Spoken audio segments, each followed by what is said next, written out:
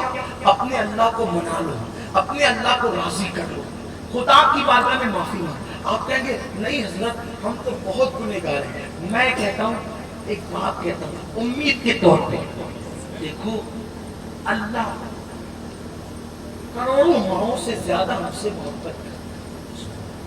کروڑوں مائیں مل کر ہمیں جو پیار نہیں دے سکتی اس سے زیادہ ہمارا اللہ ہم سے پیار کرتا ہے. آپ کہیں گے وہ ہمیں کیسے معاف کرے گا؟ میں ایک بات آپ کو بتاتا ہوں, آپ کو یقین ہو جائے گا کہ وہ معاف کرے گا.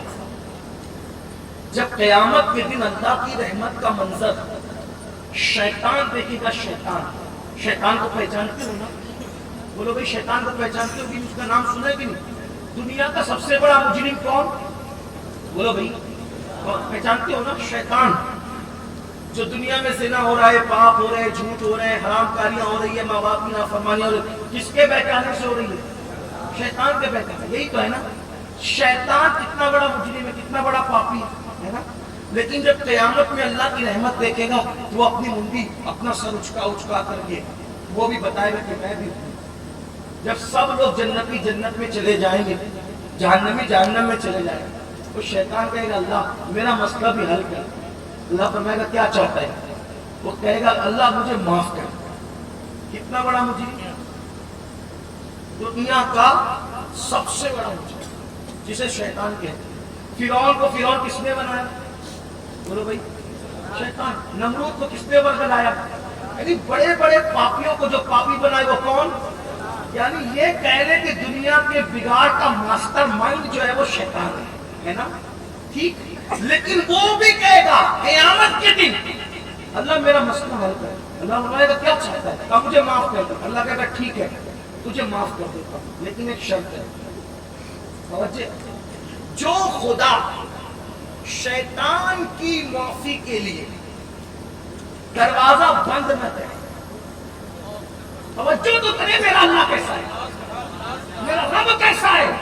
جس خدا کو لا الہ الا اللہ کہتے ہو وہ خدا کیسا ہے. فرمائے گا میں تجھے معاف کر دوں گا. ابھی بھی انکار نہیں ہے, لیکن ایک شرط ہے. کیا شرط؟ یہ ہے کہ اب بھی ایک سجدہ میرے آدم کو کر دے, میں تجھے معاف کر دوں. اب بھی تیری معافی ہے. یہ روایت میں جہاں سے پڑھ رہا ہوں امام المتکلمین کی کتاب علامہ نقی علی قرآن کی کتاب سے پڑھ رہا ہوں, اعلیٰ حضرت کے والد کی کتاب سے. اللہ فرمائے گا اب بھی تجھے معاف کرتا ہوں, بس میرے آدم کو ایک سجدہ. لیکن جو پھر اللہ کو اللہ رحمت یوں اعلان کرتا ہے, پھر خیرت کا اظہار کرتا ہے کہ خدا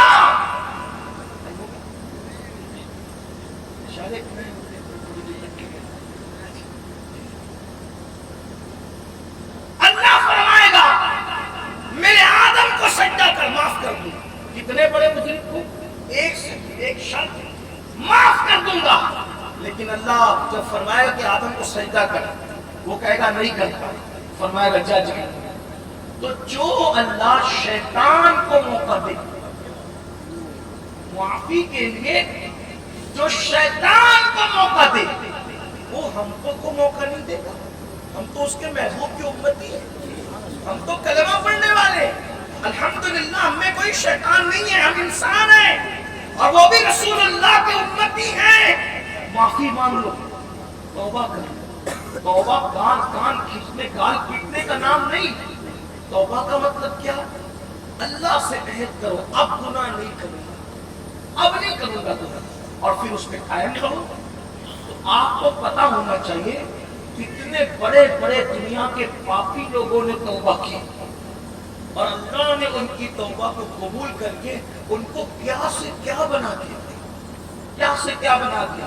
حضرت سیدنا سنون مصری رضی اللہ تعالیٰ عنہ فرماتے ہیں، خود حضرت سنون مصری کہتے ہیں بہت بڑے ولی تھے، بہت خوبصورت بھی تھے، فرماتے ہیں میری جوانی کا دور تھا، میں دریا کی سیر کے لیے گیا، جب میں دریا کی سیر کے لیے گیا تو میں نے کیا دیکھا، ایک جوان آیا، وہ جوان اور اس کے ساتھ ایک لڑکی تھی بہت خوبصورت، دونوں آئے دریا کی سیر کے لیے۔ میں بیٹھا ہوا تھا دریا کی سیر کے لیے، دریا کے کنارے بیٹھا ہوا تھا، وہی پارک میں جانا، سیر کے لیے جانا یہ کوئی بری بات نہیں، بزرگان دین جاتے تھے، لیکن لوگوں کے اور ان کے جانے میں فرق کیا تھا کہ لوگ گناہ کرتے تھے، وہ جا کر اللہ کی نشانیوں میں غور کرتے۔ حضرت سنون مصری بیٹھے، ایک لڑکی اور ایک لڑکا دونوں آئے دریا کے کنارے بیٹھے، اس نے جو ہے وہ اپنا گانے کا بجانے کا آلے نکالے اور بجانے لگے، کھانے کی چیز نکالی کھانے لگے۔ سنون مصری کہتے ہیں میں بیٹھا ہوا تھا، انہوں نے مجھے کھانے کو دیا اور پھر شراب بھری اور شراب پینے لگے اور گانا گانے لگے تو مجھے شراب دیا۔ میں نے کہا میں شراب نہیں پیتا، یہ حرام ہے ہمارے مذہب میں، جس نے ایک گھونٹ شراب کا پیا اس کا منہ اگر توبہ کے بغیر مر گیا تو قبر میں قبلے کی طرف نہیں ہوگا، اس کا منہ قبلے سے پھیر دیا جائے گا اور وہ قیامت میں اٹھے گا تو اس کے منہ سے پاخانہ نکل رہا اور اس کی آنکھوں سے خون کے آنسو نکل رہے ہیں۔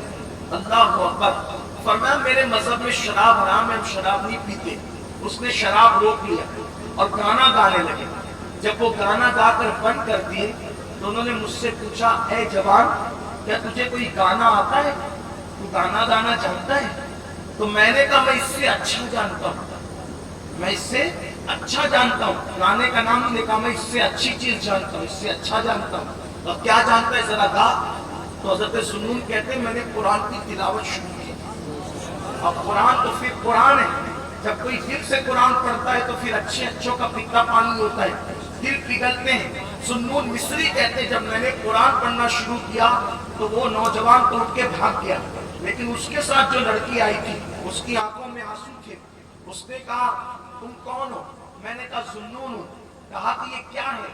تو میں نے کہا قرآن ہے اور یہ ہمارے نبی پہ نازل ہوا ہے۔